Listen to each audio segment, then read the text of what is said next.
Hello guys, welcome back to our channel. അങ്ങനെ ശ്യാമ ഒരു പാട്ടുകാരിയാണെന്ന സത്യം ഐശ്വര്യ തിരിച്ചറിയുകയാണ്. തുടർന്ന് ഐശ്വര്യയും അരുന്ധതിയും ചേർന്ന് ശ്യാമയുടെ ശബ്ദമില്ലാതാക്കാനായി ഇറങ്ങി തിരിച്ചിരിക്കുന്നു. വൈദ്യരുടെ കയ്യിൽ നിന്നും ശ്യാമയ്ക്ക് കൊടുക്കാനുള്ള മരുന്നുമായി ഐശ്വര്യ വീട്ടിലേക്ക് പോവുകയും അങ്ങനെ അമൃത വഴി ഐശ്വര്യ ആ മരുന്ന് പാലിൽ ചേർത്ത് ശ്യാമയ്ക്ക് കൊടുക്കുകയും ചെയ്യുന്നു. നേരം പുലർച്ചെയാകുന്നു. പിന്നീട് കാണിക്കുന്നത് ആനന്ദ നിലയമാണ്. ഐശ്വര്യയുടെയും അരുന്ധതിയുടെയും പ്ലാൻ പ്രകാരം തന്നെ ശ്യാമയുടെ ശബ്ദം നിലച്ചിരിക്കുന്നു. സംസാരിക്കാൻ പറ്റാതെ ബുദ്ധിമുട്ടുന്ന ശ്യാമയാണ് കാണിക്കുന്നത്. ശ്യാമ കൃഷ്ണ എന്നൊക്കെ വിളിക്കാൻ ശ്രമിക്കുന്നുണ്ടെങ്കിലും ശ്യാമയുടെ ശബ്ദം പുറത്തേക്ക് വരുന്നില്ല. ഇത് കാണുന്ന അഖിലും ഭയന്നു നിൽക്കുകയാണ്. തുടർന്ന് അഖില് ശ്യാമയും കൊണ്ട് ഹോസ്പിറ്റലിലേക്ക് പോവുകയാണ്.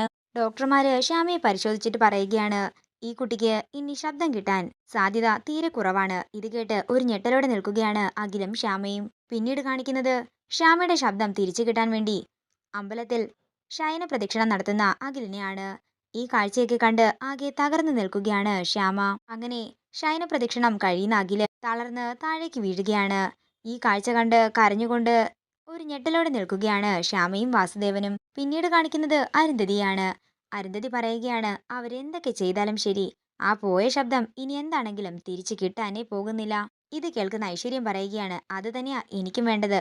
അല്ലെങ്കിലേ അവളാകും ആ വസുന്ധരാമയുടെ ഓമന പുത്രി. അതെന്താണെങ്കിലും നടക്കാൻ ഞാൻ സമ്മതിക്കുകയുമില്ല. ശ്യാമയുടെ ശബ്ദം തിരിച്ചു കിട്ടുമോ?